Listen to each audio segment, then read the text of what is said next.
అన్ని మున్సిపల్ కార్పొరేషన్లు వేరు, ఆ కార్పొరేషన్ వేరు. వివాదాలకు దూరంగా, అభివృద్ధికి దగ్గరగా గడిచిన 5 ఏళ్లలో నగర శివార్లో ఉన్న ఆ కార్పొరేషన్ ప్రత్యేకత చాటుకుంది.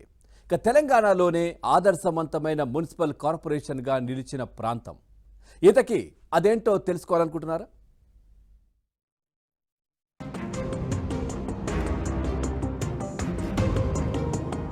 మేడ్చల్ మల్కాజ్గిరి జిల్లాలోని నిజాంపేట మున్సిపల్ కార్పొరేషన్. మిగిలిన కార్పొరేషన్లకు నిజాంపేటకు చాలా తేడా ఉంది. రాజకీయాలు అనేవి కేవలం ఎన్నికలకు వరకు మాత్రమే పరిమితం. ఎలాంటి వివాదాలకు ఇక్కడ ఆస్కారం లేదు. జనవరి 26వ తేదీ నాటికి సరిగ్గా 5 ఏళ్లు పూర్తి చేసుకుంది. ఒకప్పుడు గ్రామ పంచాయతీగా ఉన్న నిజాంపేట తర్వాత మున్సిపాలిటీగా మారింది. తక్కువ కాలంలోనే కార్పొరేషన్ గా ఆవిర్భవించింది.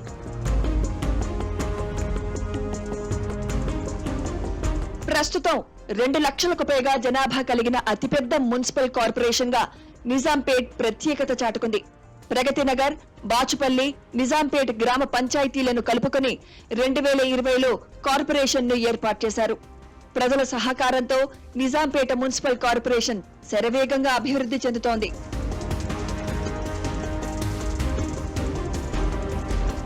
ఒకప్పుడు నిజాంపేట్ అనగానే ముంపు సమస్యకు కేర్ ఆఫ్ అడ్రస్. చిన్నపాటి వర్షానికే బండారి లేఅవుట్, బాలాజీ నగర్ లాంటి ప్రాంతాలు నీట మునిగేవి. ఇక వర్షం పడుతుందంటే చాలు స్థానికులు తీవ్ర ఇబ్బందులు పడేవారు. ఈ సమస్యకు పూర్తిగా పరిష్కారం చూపించేలా అధికారులు చర్యలు చేపట్టారు. మున్సిపల్ కార్పొరేషన్ గా ఏర్పడిన తర్వాత ఎస్ఎన్డిపి ప్రాజెక్ట్ ద్వారా 100 కోట్లతో నాలా విస్తరణ పనులు చేపట్టడంతో దాదాపు 100లాది కాలనీలో ముంపు సమస్యకు శాశ్వత పరిష్కారానికి ప్రభుత్వం మార్గం చూపించింది. గుంతల రోడ్లు, డ్రైనేజీ వ్యవస్థ సరిగ్గా లేకపోవడంతో నిత్యం స్థానికులు తీవ్ర ఇబ్బందులకు గురయ్యారు. శాశ్వత ప్రాతిపదికన ఈ సమస్యకు ప్రభుత్వం పూర్తి స్థాయిలో పరిష్కారం చూపించింది. మా కార్పొరేటర్స్లు కూడా చాలా హ్యాపీగా ఉన్నారు. మేమందరం 33 కార్పొరేటర్స్ కూడా అందరం హ్యాపీగా అందరం కలిసి పనిచేసుకున్నాము. మా కార్పొరేషన్ అభివృద్ధి చేయడానికి మేము అందరం కూడా ముందుకున్నాము. ప్రజలు కూడా ఎంతో సంతోషంగా ఉన్నారు. మరి ఇంకా అభివృద్ధి జరగాలని కూడా మేము మొన్న మా కౌన్సిల్ లాస్ట్ కౌన్సిల్లో కూడా బడ్జెట్ పెట్టుకున్నాము. వాటికి కూడా ప్రతి వార్డులలో కూడా ఒక్కొక్కరికి దాదాపుగా 2 కోట్ల వరకు అందరికీ శాంక్షన్ చేయడం జరిగింది. ఆ పనులు కూడా తొందరగా చేయాలని కూడా మేము కమిషనర్ గారిని ఆదేశించడం జరిగింది. రోజు రోజుకి జనాభా పెరిగిపోతుంది. ట్రాఫిక్ జామ్స్ కూడా చాలా అవుతా ఉన్నాయి. పిల్లలకు, స్కూల్ పిల్లలకు, ఆఫీస్కి వెళ్ళే వాళ్ళకు కూడా చాలా ఇబ్బంది కలుగుతూ ఉంది. అదే మేము ఇప్పుడు మాకు ఇక్కడ ఫ్లైఓవర్ అవుతా ఉంది. అది 4 monthsలో కంప్లీట్ చేసి ఇస్తామని వాళ్ళు మాకు మాట ఇచ్చారు. ఈ జూన్ వరకు ఓపెన్ చేస్తామని కూడా మాట ఇచ్చారండి. 5 ఏళ్లలో 600 కోట్లకు పైగా అభివృద్ధి కార్యక్రమాలకు ప్రభుత్వం శ్రీకారం చుట్టింది. సీఎం రేవంత్ రెడ్డి ప్రత్యేక చొరవతో ఈ ప్రాంతాల్లో పెండింగ్ పనుల పరిష్కారం కోసం ప్రత్యేకంగా నిధులు కేటాయించారు.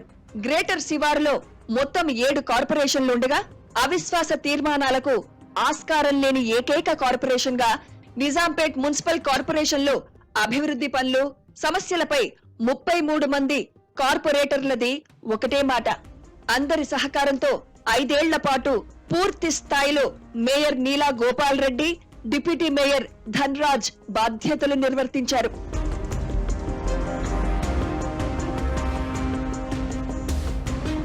వివాదాలకు దూరంగా నిలిచిన నిజాంపేట్ మున్సిపల్ కార్పొరేషన్ 5 ఏళ్లలో తెలంగాణ వ్యాప్తంగా ఉన్న మిగిలిన కార్పొరేషన్లకు ఆదర్శవంతంగా నిలిచింది.